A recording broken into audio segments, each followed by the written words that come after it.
Welcome to this section of the course. Today we'll talk about the preclinical development for cell and gene therapeutics, which also includes general preclinical data which are required. The content of the presentation will be that I will give an introduction, then talk about really the preclinical research in translation. How does it fit in? Then about preclinical framework, which covers the preclinical research.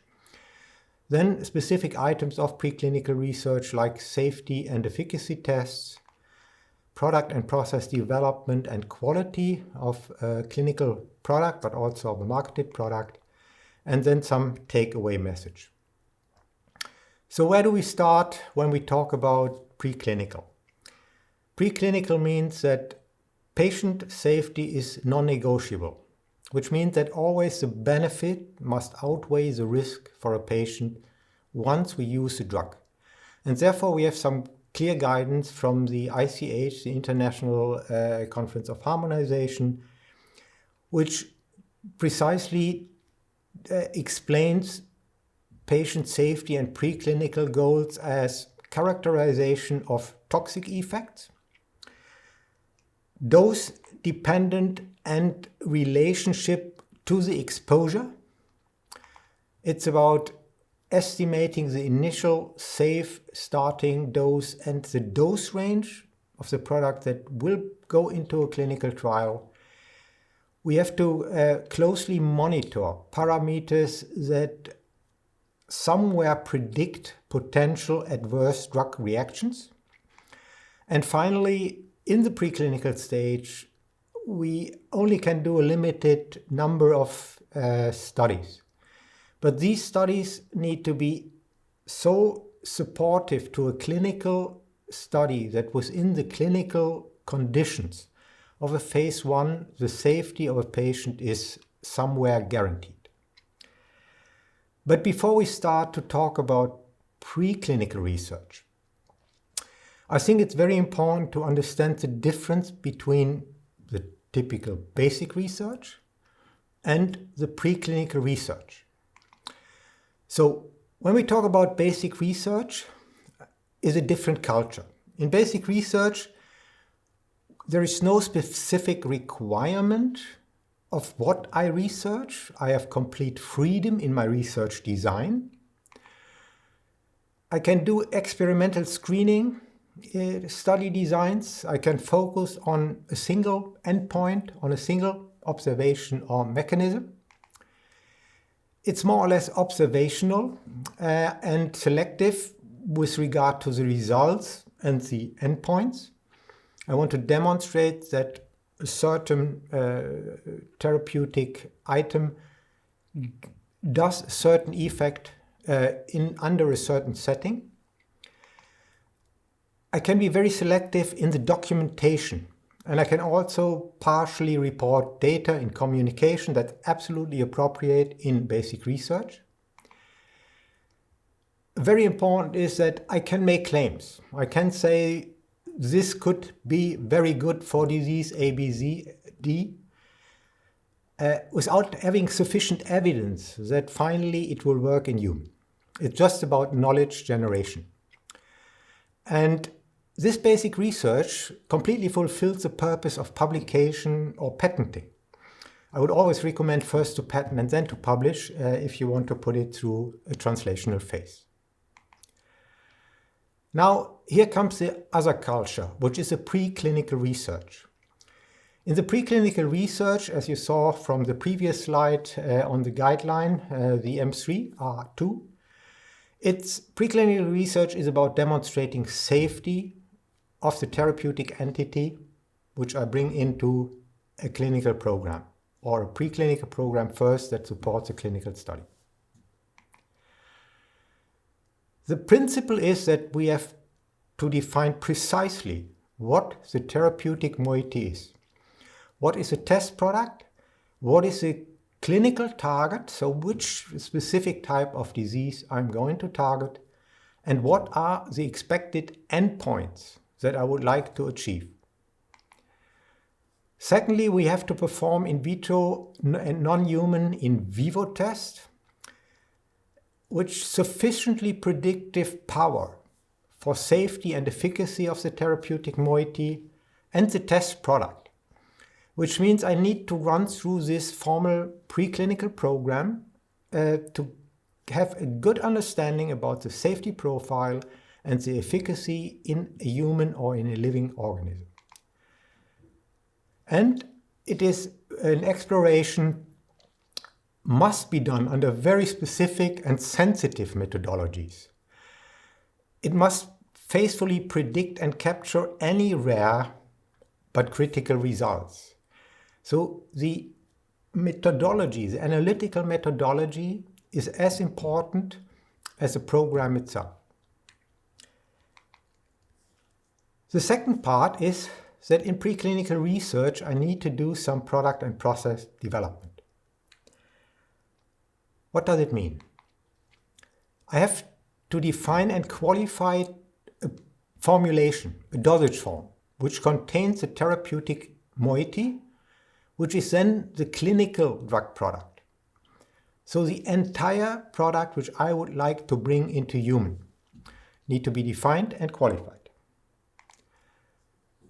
I need to establish a process and a product development that confirms that within this process, within the materials I use, I can manufacture a product in a reliable manufacturing and quality that fits the purpose of the use in the clinical study. The development of qualified methods, analytical, in vitro, in vivo, predictive models need to confirm that the materials, the procedures, the specifications, and the clinical drug product achieves the designed or desired specification and safety requirements. So what is the objective, if we summarize, of preclinical phase in translation? So first I need to provide a comprehensive evidence that the product is safe, that it has a certain quality, and it is reproducible. I need to have some initial evidence. This product has the potential to add value for a certain treatment, disease, diagnostic, that provides a positive benefit to risk profile. And it's also supporting the documentation of all the parts that I can have a really report on the evidence, which is according to global standards, that allows us to get regulatory clearance for our first clinical phase 1 trial, but also a positive ethical committee vote. And by documenting it, by summarizing the data and all our knowledge, we can establish a continuous risk assessment and risk mitigation plan, which runs through the entire development, but also, as you will see later, on a marketed product. So let's put this into the entire framework of a drug development program. So normally we define it into different stages. We have the discovery phase, which is basic research, which is simply, doing some discovery work until we get to the point that we say, I have a moiety, a compound that I would like really to bring into a clinical trial. That is what we call the lead selection. So I have to define this candidate, drug candidate, therapeutic candidate in its precise composition, and then put it through the preclinical program, which is related to safety. And this includes a number of different items. It's a very systematic program with qualified method. It starts with literature research. There is a lot of data already available on chemical compositions, compounds, similar compounds that help us to guide a risk assessment. And then I have to run very specific, for the therapeutic entity, preclinical tests, a number of preclinical tests like toxicology and so forth, which we'll describe later. Let's assume we run this project through a preclinical phase for the safety and it seems to fulfill the expectations. Then I already start from the beginning to accurately and completely collect the scientific reporting and regular scientific reports and perform these trials in accordance with the regulatory requirements. And this also happens for the product and process development, which starts with a target product profile, a risk assessment, some design of experiments, and a control strategy. And here I do a very similar approach to what we do in a preclinical study. We use our knowledge, we use data from literature, from other database, and then we run through a very precise program on how we qualify the manufacturing of our clinical drug product. And with the start of our preclinical program, we need to work under so-called GLP, good laboratory practice. And when we manufacture, we have to go through a good manufacturing practice, which also includes an entire quality management systems. We have a supply chain, we have quality assurance, and so forth. For the first clinical trials, we normally use a prototype or a clinical form, which is or should be very close to what is the final dosage form, the final product. But as we have only a very limited time within this first development phase, we might not have the complete product specification, not everything in detail, but sufficiently supported by data that I have a quality which is according to specification and I have a reliable process. And later on, then we run with this formulation in a clinical phase, normally up to phase 2A to B, once we have the clinical proof of concept. And then we develop a market formulation, which is then the product which goes to the market and is being approved. Now let's go and look into the preclinical framework. The preclinical framework is a program, which is a formal research program on quality, safety, and efficacy of the therapeutic moiety, but also on every new component, functional component, whatever is used in the formulation. Again, this is not about administration. Preclinical work is a real science by itself. And I say this because it is a really risk-based product-specific program that we have to develop, which is very specific to the standard set of safety data, which we have to generate, but also a very specific mode of action. We need to have dose, repeated dose, duration of treatment, route and tissue of administration, ATME, and so forth, which need to be designed for the safety and confirm the safety of the patient. So preclinical data generated in the program might trigger additional tests. So as we start our preclinical program based on a risk assessment, we see results, and by the results we learn. And we might see results which trigger additional preclinical tests to evaluate a certain risk or any observation that might raise some concerns.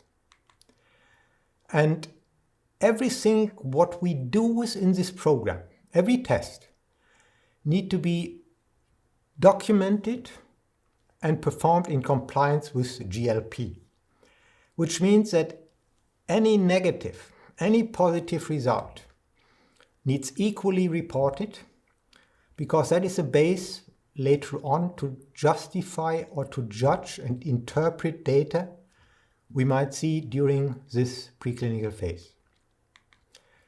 And I can only recommend early regulatory advice, simply to align with the expectations of regulators. And it's not just about administration, it's about using the tremendous knowledge and expertise that regulators have on such products that can help us and support our own clinical study tremendously when we listen to their concerns or to their recommendation. That's why normally before you really start the program completely, you have certain regulatory advice, so they guide your program into the right direction.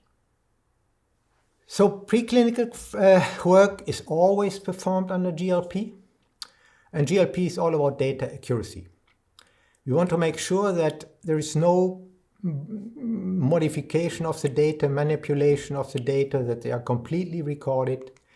This GLP requirements typically include several items.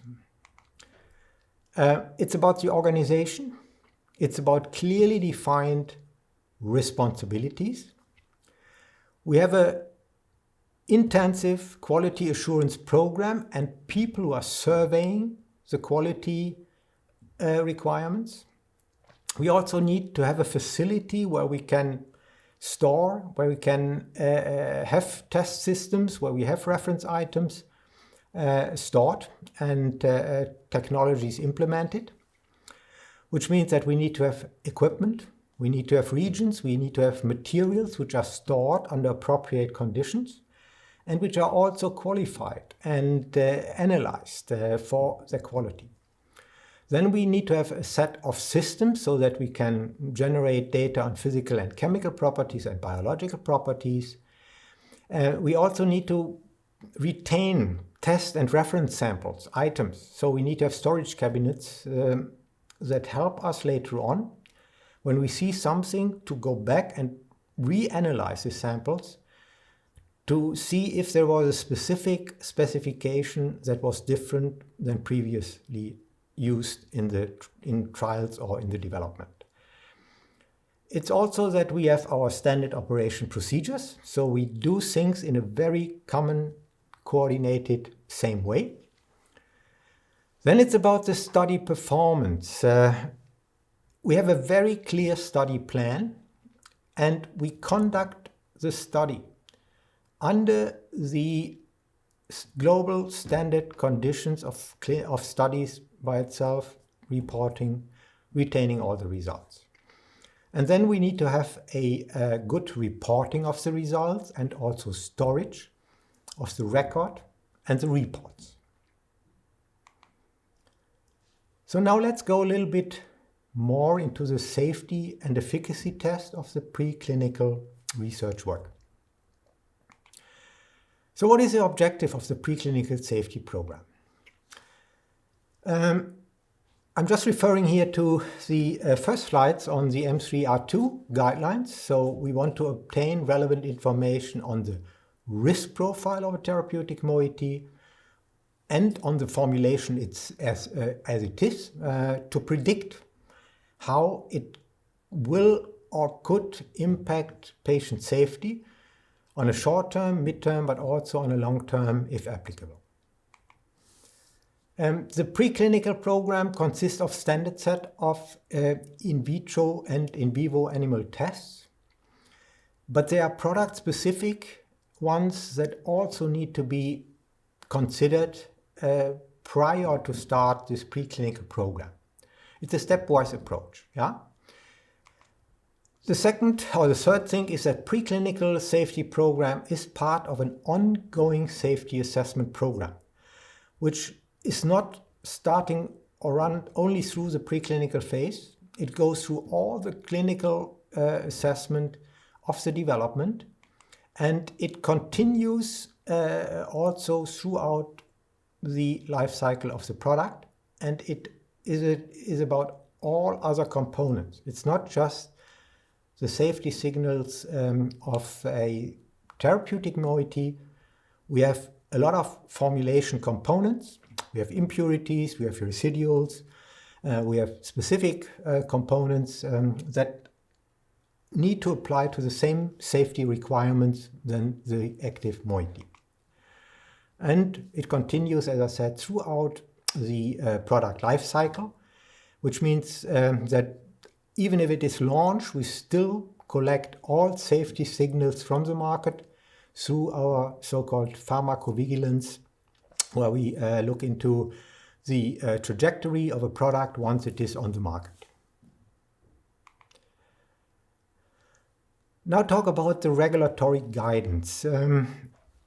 Very often I hear that regulatory is just about administration, which I would like to correct a little bit, because every regulation, every guidance is based on some event, fatal events sometimes, where we learned that certain procedures are necessary to secure that certain adverse reactions can be prevented and predicted.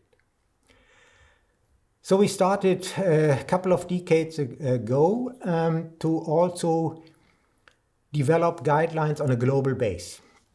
And this is the International Council for Harmonization, which is a tripartite between Japan, Europe, and the US. And there are 4 different streams of guidelines, which is the S guidelines, which are about safety, the M guidelines, which are about multidisciplinary aspects. We have the E guidelines on efficacy, and the Q guidelines, which are dedicated to quality. And in addition to these guidelines, we also have more specific guidelines from the EMA, from FDA, that describe for certain products additional tests that are required. And if you want to know more, you can just go to the website of the EMA, where they give you all the regulatory guidance which are applicable to cell and gene therapeutics. And then you have to go through and you see what would apply to your product. And these guidelines are very scientific in their nature, by nature, so they give guidance. They are not explicit here, but they provide you with guidance on what is required to assure that products are safe and effective. There is a kind of guideline, which is the OECD guidelines for testing chemicals, the section 4. These guidelines describe methodologies. And it is a set of internationally agreed testing methods, how you identify and characterize potential hazards of any pharmaceutical chemical which is going into humans. And I just put you here one of these guidelines, which is the OECD 423, which just provides a series of tests for acute oral toxicity testing. These are standard tests and they are already qualified, and you can use these tests and follow them through under the GLP conditions. And these are the standard tests we normally perform. So the OECD guidelines provide you with a very good guidance on how to perform this testing. We have also general preclinical tests which are being done in this program. And here I list the typical standard tests which are required. We have pharmacology studies. We have toxicology studies. We have also toxicokinetic and pharmacokinetic studies. So it's about how is the drug absorbed, metabolized, excreted, how is it biodistribution, and so forth. We have acute toxic study, but we have also repeated dose toxicity studies if you have a product that is used over and over again. We also need to do some kind of dose finding studies. So find the right therapeutic dose for a certain indication, for a certain disease or treatment. We have to watch the local tolerance of products which are administered in the body. We also need to do genotoxicity studies, cancerogenicity studies, reproductive toxicity studies. And more we are also obliged to do some clinical trials in the pediatric population. We have immunotoxicity, immunogenicity, and also photo safety testing, and for certain type of drugs also non-clinical abuse liability tests. So what are the principles of designing a clinical study, a preclinical study? So first, it is a risk-based, non-biased evaluation of a potential safety issue of the product and its intended use. What we have learned is that sometimes it's better to use external people to do the preclinical studies because they judge risk differently than we as scientists who believe in our own discovery. And I can only repeat that this risk and science-based approach and the data need to be accurately interpreted. We need to be able and justify the selection of the right in vitro and in vivo models which we use, which are representative for humans, including the sampling plan and the statistic we apply. Then it is a stepwise approach. We not run the program in parallel through all the things, but we go stepwise, doing different tests, collecting the data and the information, and adequately characterize the potential risk every time before we enter into any further preclinical and clinical trial environment. We have consistent, standard and case-specific tests to establish the comprehensive safety profile. So it's not a tick box exercise where you say, I've done this, and that's it. You have a risk-based approach.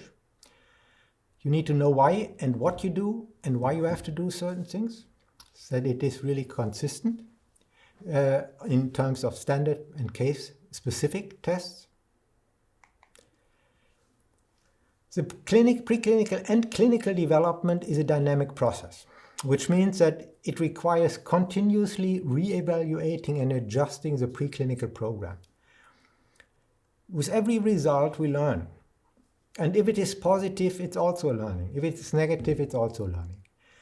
And negative result doesn't stop a project or a development plan, but you need to be careful and address this specific negative result and understand if this is really a result which is relevant for the safety of a product. And everything needs to be documented according to the GLP. And finally, when we produce a product for a clinical trial, we also need to be compliant with a good manufacturing practice. And the preclinical product should be comparable, if not identical, to the clinical product for the trial. So when you do a preclinical study, you use the product for the assessment. And if you change the product, it's basically that you have to reevaluate certain preclinical data because you have a different product then. And there might be very minor changes which can create risk for patients. So whenever you start the preclinical program, you need to have the final therapeutic moiety and basically also evaluate the formulation or the moiety in the formulation. Selection of the animal models. There is no perfect animal model which is representative for humans. It's really dependent on the compound, it's dependent on the therapeutic and on the organ, on the tissue, which model might be better suited for a certain test. And this gives you here just an overview on the different models, the advantages but also the disadvantages that you might have. For example, if you use a mouse model, doing some pharmacokinetic studies might be very difficult because there's only very, very little amount of blood you can collect from a mouse. So you would consider maybe a rat, which is which provides higher volume of blood samples to make an assessment or a first evaluation of the pharmacokinetic profile. So what are general safety studies? So it's about the pharmacology studies. Pharmacology studies contain a battery of safety, pharmacologic and pharmacodynamic studies to assess the effect, for example, on cardiovascular, on central nervous, respiratory system, that might be off targets, but also might be targeted effects. We do toxicokinetic and pharmacokinetic studies. These contain data on how a drug or a therapeutic moiety is absorbed, is taken up by the body, is distributed in the body, is metabolized, and excreted. It's also containing data on protein binding, on accumulation, on repeated dose, metabolites screening. Some drugs, they can have metabolites that are toxic or have undesired effects. We also know that sometimes we use the metabolism as a way to better absorb and activate the compound, that are the prodrugs, which need to be metabolized to get into their active compound. So this data on the ATME and all the pharmacokinetic data is critical. And it helps us to characterize also metabolites of concern on a case-by-case basis.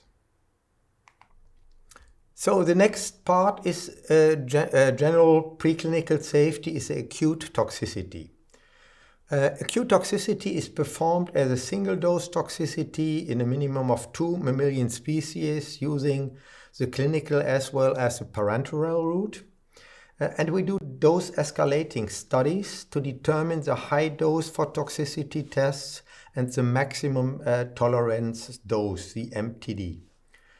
We also do repeated dose toxicity, where we do a duration of the repeated dose toxicity study of the duration of the therapeutic indication and the scope of the proposed clinical trial. And animal toxicity studies are conducted as well in 2 mammalian species. One non-rodent should be equal to or exceeding the duration of the human clinical trial that we are targeting. So when we do the studies where we use this general toxicity, we have this acute dose range finding toxicity. We have also acute and repeated dose screening studies and acute preclinical studies for the submission.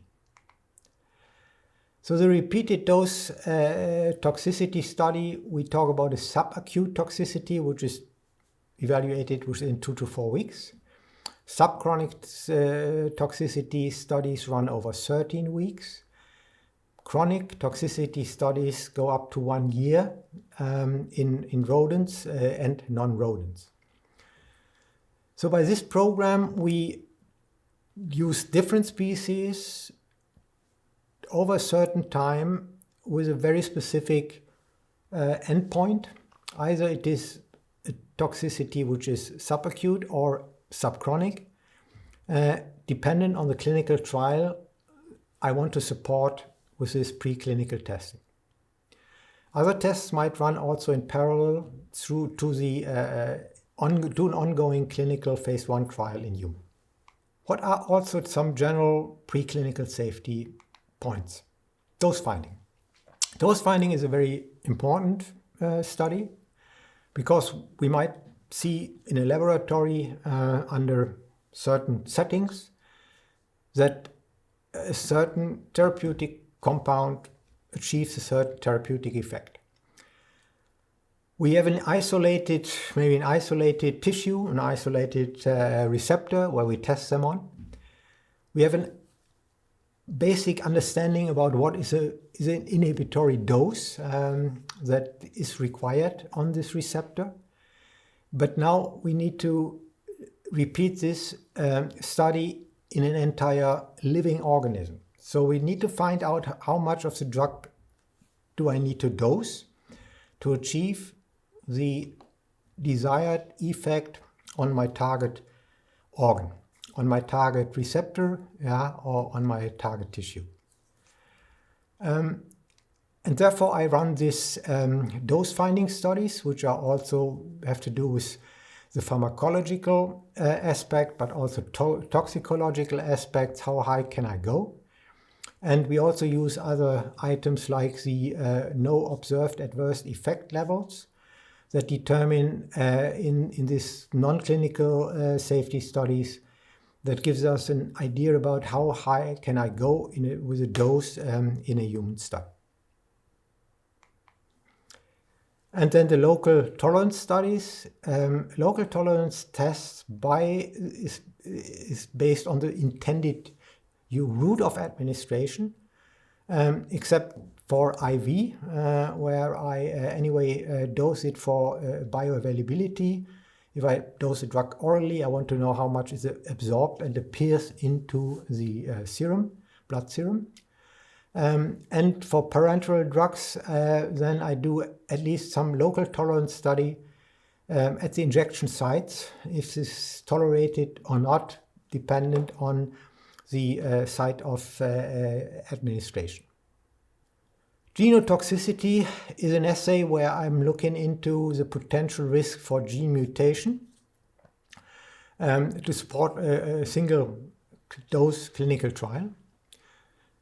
And we use also a complete battery of tests for genotoxicity before initiating then the phase 2 trial. So we have a first assessment on genotoxicity for an acute trial for phase 1, first application into human. But before we enter into the phase 2 trial, the next stage of the development in humans where we use larger populations, we need to have more data on potential risk for genotoxicity. And in case of genotoxicity or any ambiguous signs, additionally tests need to be performed to evaluate the risk or have more predictive data on how does a drug effect on the genes and gene modification potential.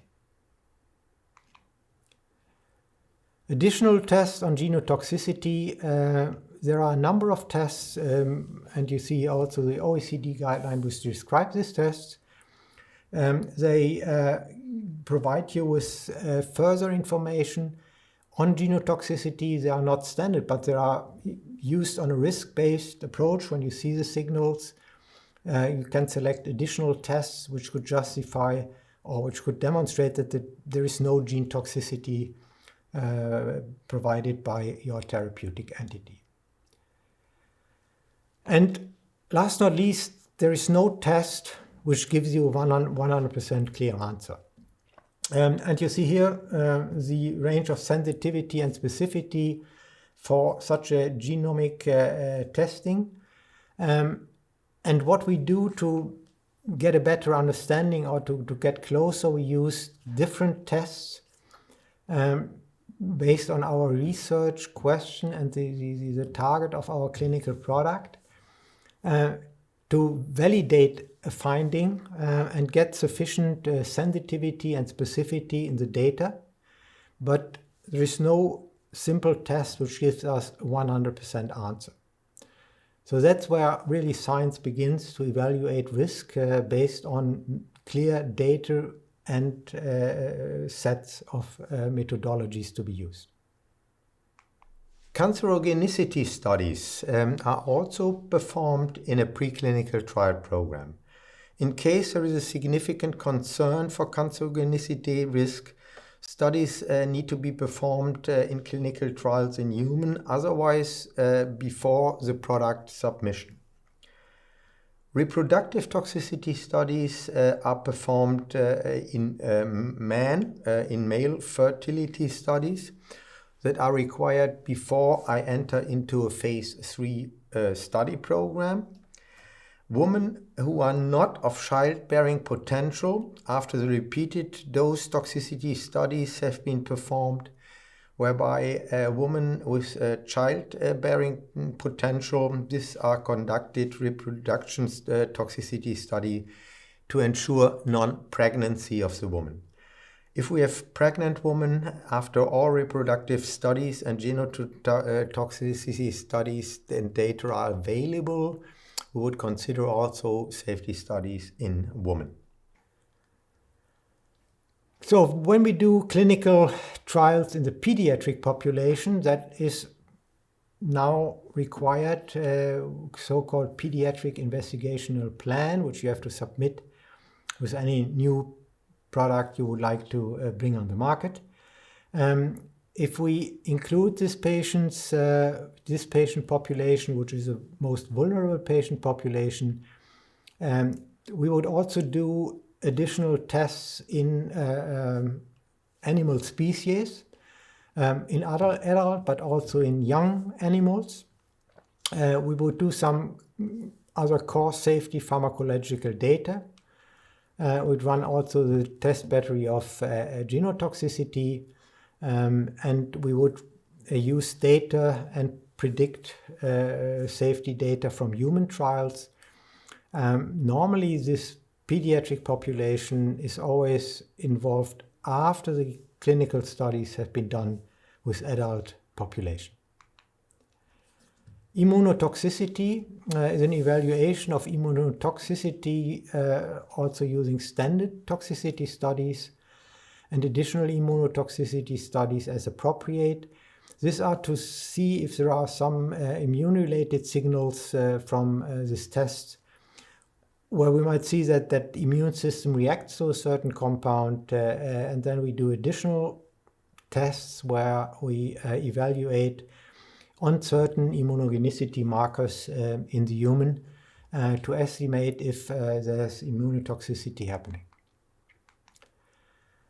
Immunogenicity is the formation of potential anti-drug antibodies or any immune-related reactions to a certain treatment or certain components of the treatment. Photo safety testing is a case-by-case basis where we base on photochemical properties and related also to compound tissue distribution. And it's also indication of phototoxicity in the preclinical and clinical tests are included. In case that there is a risk that they accumulate somewhere in the skin or somewhere and cause with light some toxicity risks. For certain drugs, we also need to do non-clinical abuse liability. That's more for the central nervous system, regardless of the therapeutic indication. But whenever the central nervous system is involved, there's a potential risk that we create addiction and abuse. So let's go a little bit more into what are the specific preclinical studies for cell and gene therapeutics. So first of all, we have a different type of product which has very specific items or specific components that create a risk which is not normal for, let's say, a small chemical molecule.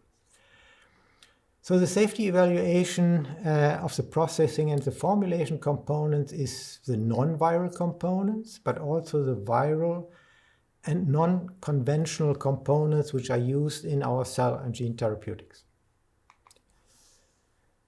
So we do general therapeutic principles of the cell and gene therapeutic is being evaluated.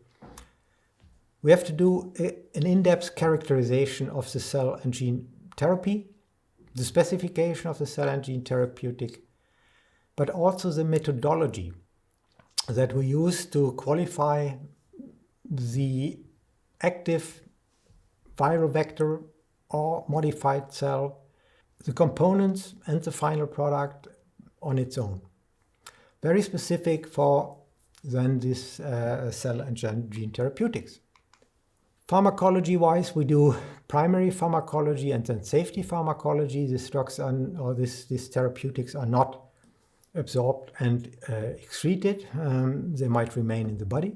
We have to look into the biodistribution studies of the viral vectors, of the viral or mRNA particles we use, or the cells. We need to consider the shedding in case of some viral vectors being used. And also other pharmacokinetic studies on the ATMA are required to understand how and where these therapeutic entities distribute within our body and in which tissues they might accumulate or have some effects. The biodistribution studies is a test product that is representative for the clinical gene therapy. Here we talk about gene therapeutics specifically. We have a biologically relevant animal species which anticipates a productive profile of a dose-related gene therapeutic in a tissue distribution of the gene product, similar to the humans, so that we have some kind of predictive methodology or predictive model here, which helps us to estimate risk or have a characterization of the biodistribution of this product. We do this with an appropriate number of animals, so it's a minimum of 5 rodents and 3 non-rodents per sex, group, time and time point. The route of administration and the dose level provides adequate characterization of the profile and aids the interpretation of the pharmacology and the toxicology.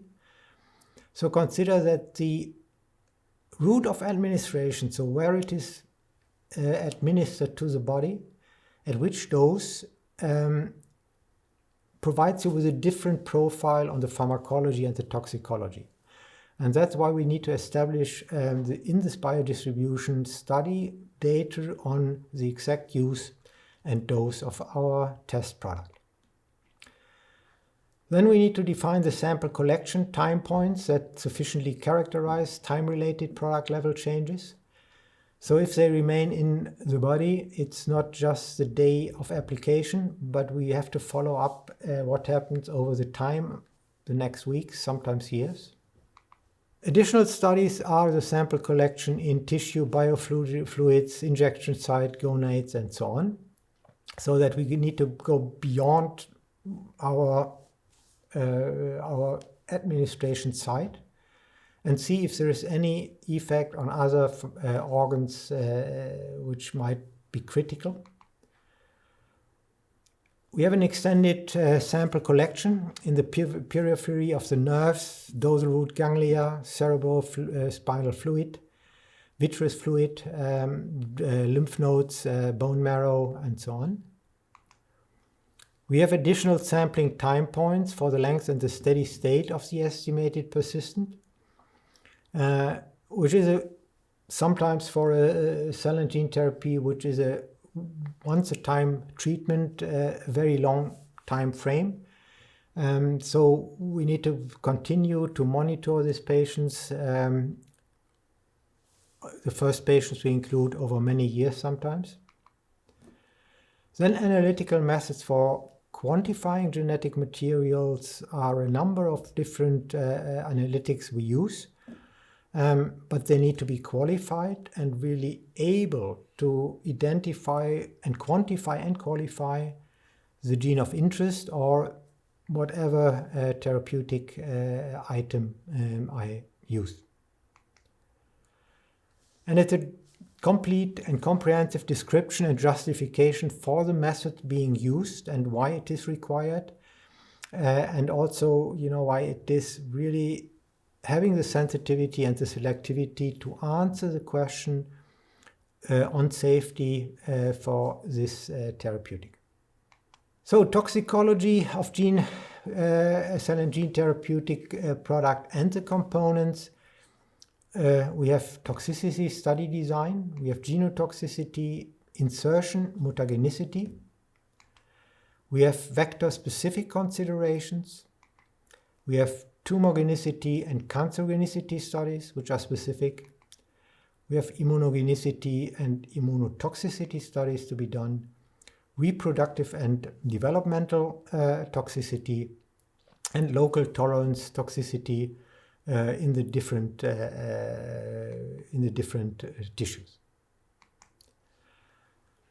So for the other preclinical tests is similar. It's a dose selection, clinical dose selection. It's a dose drug interaction study.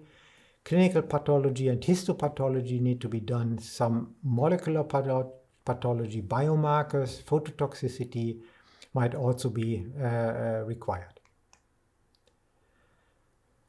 So after we have done these tests for our product, preclinical safety assessment, we would like to go into a clinical study. And for the clinical study, I need to have a clinical product which is well understood, reproducible, and qualified for the intended use within the conditions of the clinical trial. So when we talk about the product and process development, the first thing is what we need to understand is the definition of what is a therapeutic moiety and what is a medicinal drug product.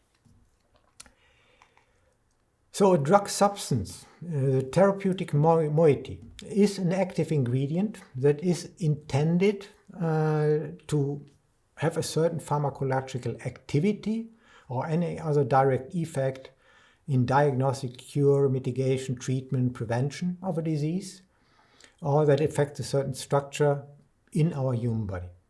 So it's really the active moiety. Besides this, we have also a drug product, which is a final drug product, which includes dosage form, where we have maybe a tablet, an injection, that contains the drug, but generally is together with other components which are necessary to formulate this product into something which is applicable at the intended site of administration.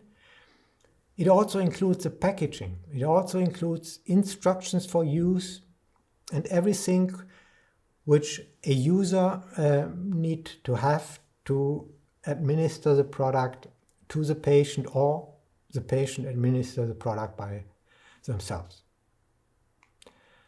And let me take an example. That's Kymriah. The active substance of Kymriah, the therapeutic moiety, is thiazogen-lec-lysol. And there is a very clear number of active cells which have the CAR-T positive viable T cells. But this is not the only thing which is administered. If you look into the product, you see that there are many ingredients which we consider as a formulation that are within this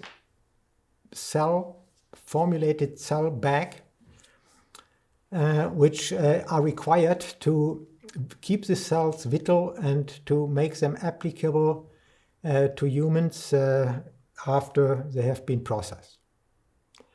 So the drug product itself is the thiazogen-lec-lysol in the formulation, in the primary packaging, plus all the instructions for use. This is the final product or the clinical product.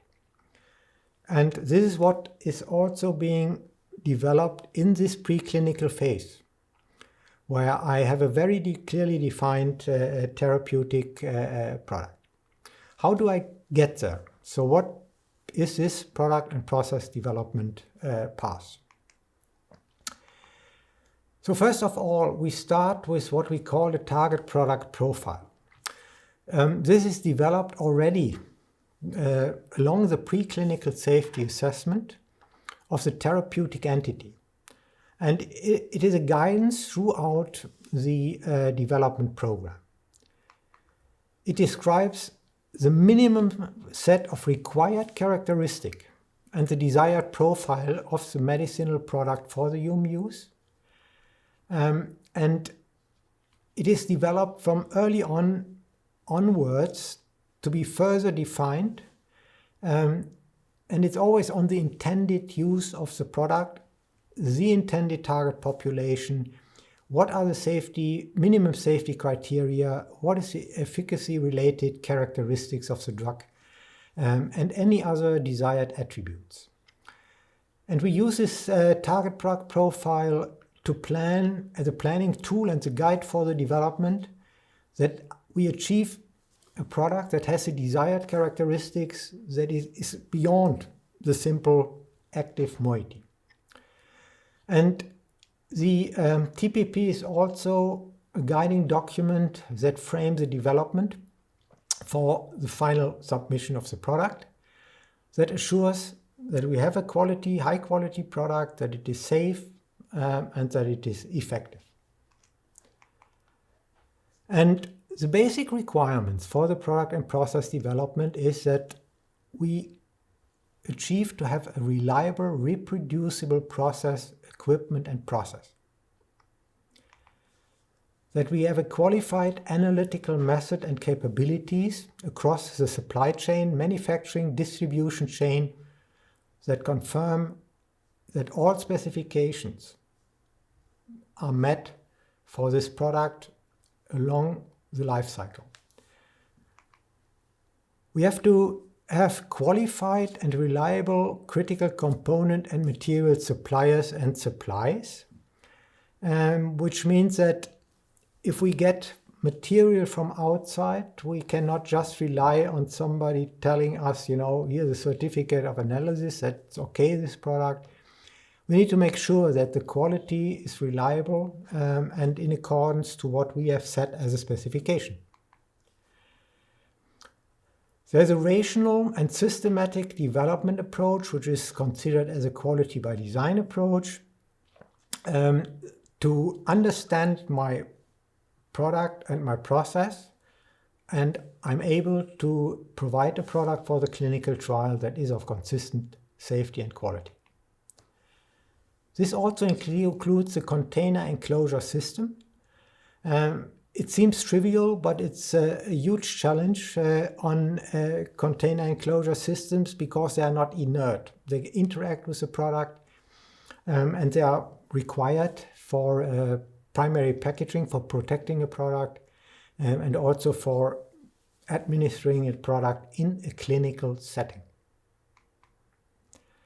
There need to be sufficient stability data on the storage, on the distribution, also in use at the clinical facility, that the product is still stable and it's not start to degrade or losing the quality specification.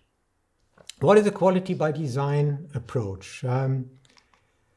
Quality by design is a very systematic approach to development that begins with a predefined objective and precise product and process understanding and process control based on sound science and quality risk management. So that are the different steps we do. First, we have the patient or the user collect the information on what are the requirements of this patient, this user at the end, that are required to make it a product that is suitable. That's then translated into this target product profile, which lists all the criteria, which are minimum criteria, which are necessary to make it a product. From this, we define the critical quality attributes of a product. And these critical quality attributes are the physical, chemical, biological, microbiological product, or any other characteristics that should be within a very limited, clearly defined range of specification, because this assures that the product has the same safety and quality criteria. And these critical quality attributes are then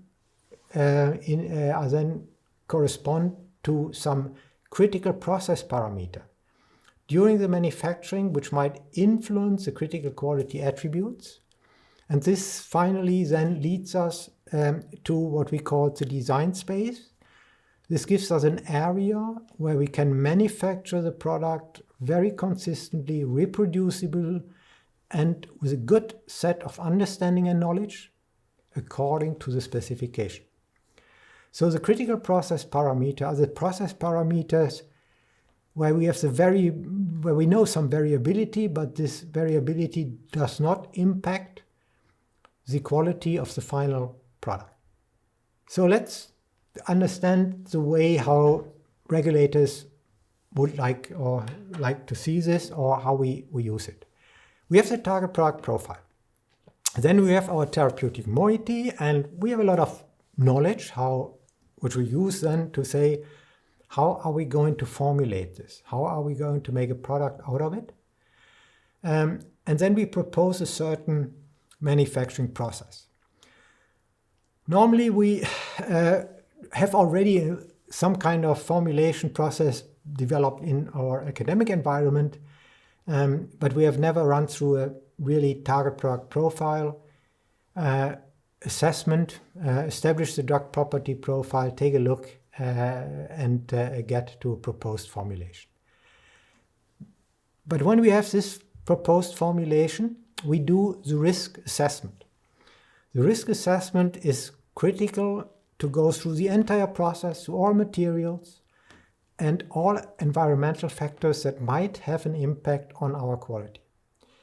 And for the critical items, for the critical factors, we do some design of experiments where we evaluate dependencies from other factors, material properties, process parameter, and see if the quality is being achieved and how they variate or differ from the quality we would like to have. And if we see that there are certain characteristics, certain parameters, product parameters, variables that create a problem, then we have to go back and reformulate the product. Or if we figure out that we have a critical parameter in a process, then we would be able now, in understanding the criticality, to develop a control strategy to keep this critical parameter within the desired space. And this helps us then to control the manufacturing and avoid that we are out of specification at the end of the day. This approach also helps us to do predictive modeling and to really get into what we call digital twin mode. So why is it so important to consider this design of experiments, to consider this quality by design? So we need to establish an understanding of every material and process parameter, because we have immanent variabilities of the material, the properties, characteristics, functionalities. But the same is for a process. There's no process which I can run exactly at 20 degrees. It's always 20 degrees plus minus 2 or 2 degrees. Now, on the one hand, I can do formulation development. That is what I do in my laboratory. I combine different excipients to stabilize my therapeutic or to achieve a certain characteristic.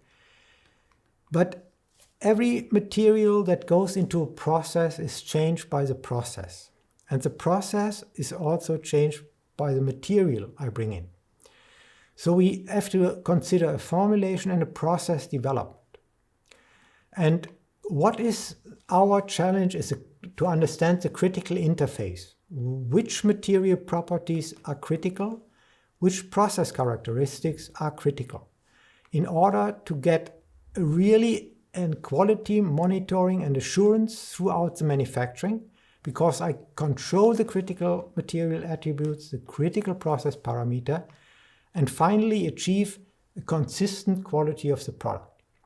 And this assures the reproducibility also across manufacturing sites, because in a clinical setting, you might have different clinical centers. And if we talk about cell and gene therapeutics, we will have a point of care manufacturing, which means that we have to consider process transfer activities, and with such an approach we can easily or much easier transfer the process based on the critical material process parameter that we monitor. Now, how do we do a risk assessment, or what is this initial risk assessment when I have my target product profile which I want to achieve? We can use different ways of displaying the risk, but what it is that first we do normally a mapping of the process, and the mapping goes through all the items which are involved in the manufacturing campaign. We have people, we have facilities, we have process steps, we have materials, we have storage conditions, we have distributions, and so on. And in each stage there might be certain risks, certain errors happen. And we just collect all of these potential risks. We go through all the stages, all the areas involved, and just list what could happen. And what would then be an effect on my quality. I don't judge at this moment, I just put together this entire campaign. So once I have my all the factors which might impact my product manufacturing and quality, I do this critical risk assessment. First, I just look into all the details which I have listed in my previous fishbone diagram, and say, what might go wrong? What could happen? An operator, has to go out for a certain second and the product is not observed anymore or not controlled, and he comes back after 10 minutes, is this critical for the product, yes or no? If we understand the criticality, that there is maybe a critical parameter, a critical factor that could or might happen, then I ask, what is the severity? How does it affect really the final product? Is it something which might cause a real risk and a severe risk or not? And then I do the next question, how likely is it that it happens? The more likely it is, the higher you will rank it as a criticality. And then it's also what we can include is a detection.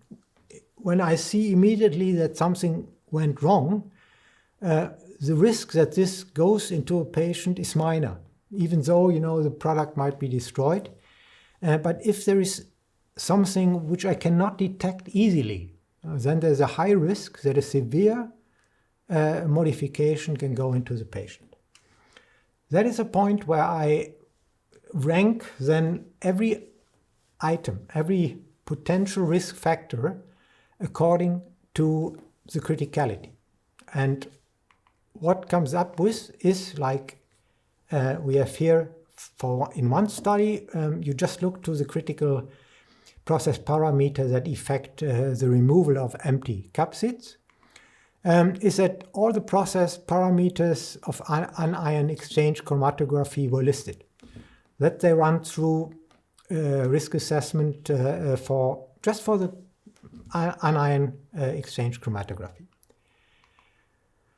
So they listed all the parameters that they have within this anion exchange chromatography, and they watch then, or they analyze the criticality, the severity, and the likelihood that it happens for each of these items. And what they come up with, that there are maybe 3 factors which might have a critical impact, or which are ranked as critical, and to be controlled in a certain way. Now, how do we understand the correlation between these 3 factors? And then we perform, or they performed, a design of experiment where we do only a certain number of studies where we evaluate different factors against another one. They use here 2D plots, so they evaluate about 2 of these factors. And then evaluate or determine the empty cap sites after or within these certain settings of the design spaces here. And what you see here then is a certain area which has the lowest number or the lowest quantity of empty cap sites. And that is then an area where you can work in. So you know what is a pH setting. In this case, it was pH 8. And then the elution time, which is about between 15 and 20. And that's how you determine the area where you get the best quality out, where you have the highest removal of empty capsids. And that gives you then the process parameter within you can work. And you could also display this in a 3D plot. And then you know exactly the settings which are required to achieve this low level of empty capsids after the anion exchange. And this design of experiments are run with a very few experiments based on a certain statistical design. And this helps us to determine exactly the settings of our process. Another factor which is also to be considered is what type of process equipment we use. There are different process equipments that we use in our manufacturing of cell and gene therapeutics. And the equipment, they all have, advantage and disadvantage. And we need to select the right equipment based on the optimum process for the product we have. So we can use all of them. But what is critical is that not all the processes are most suited for our purpose. And what is also important to understand, they are not interchangeable. So when I do a certain manufacturing campaign with one process, and also the size of the process, if I use a bioreactor with 2,000 liter or 100 liter, it's different. And I cannot just use another one or a bigger one like this without requalification of the method. So, other critical things to consider is the potential impurities which occur during the CGT manufacturing. Because there are different reasons why and how they could come in. Either these are process-related impurities that come into the process because of the manufacturing process in the downstream process or upstream process, which might just be the residuals. There might be product-related impurities which come in through materials and also through certain process parameters, which I said. And then there are other agents which come in by accident or by just some leakage that might occur. And we always need to be vigilant of these impurities because we also need to assure that these impurities are absent.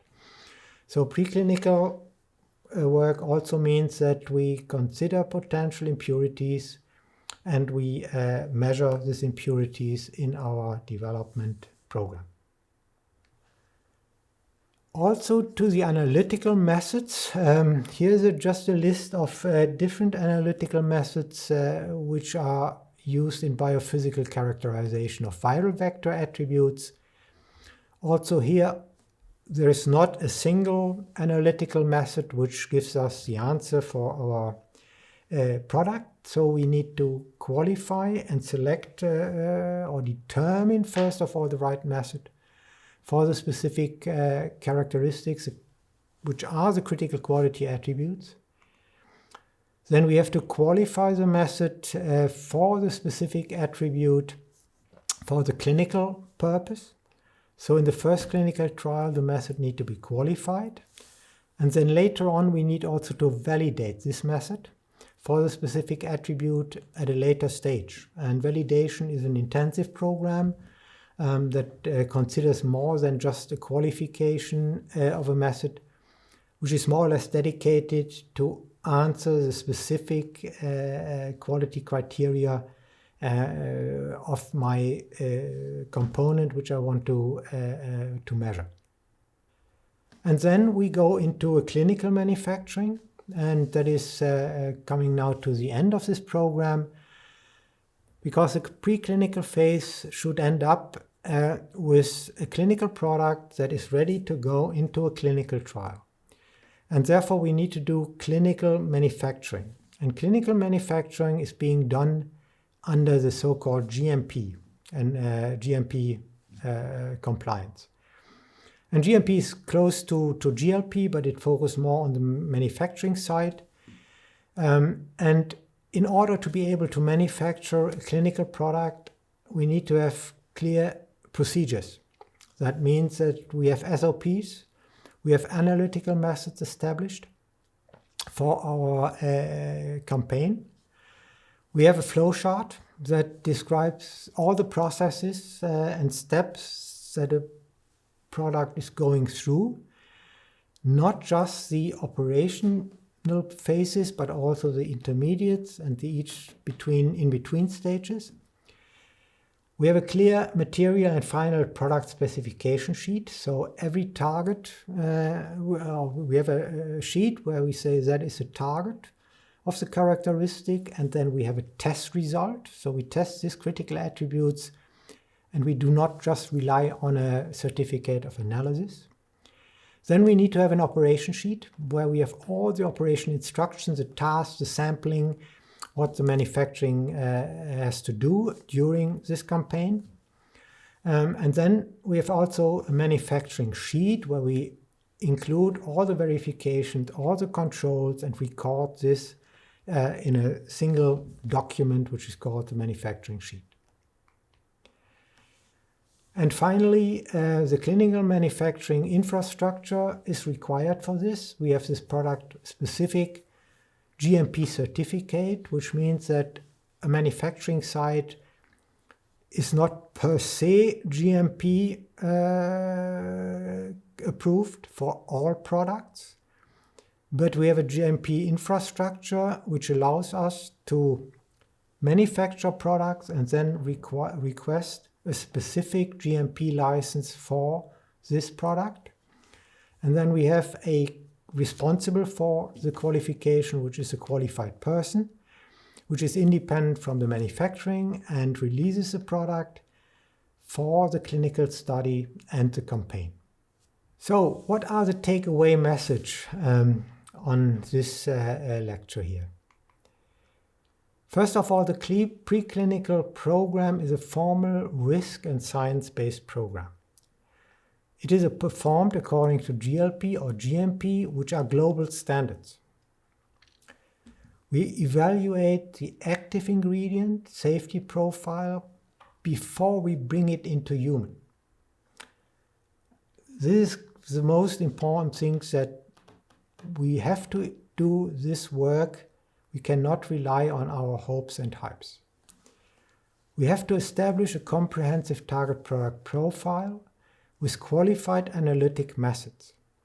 We need to be able to know exactly what characteristics, specifications the product has that we bring into the patient. And it provides a safe and reproducible product according to a comprehensive set of specifications. And comprehensive set of specification are all the requirements which we have listed in our target product profile as a minimum criteria for the quality and safety of the product.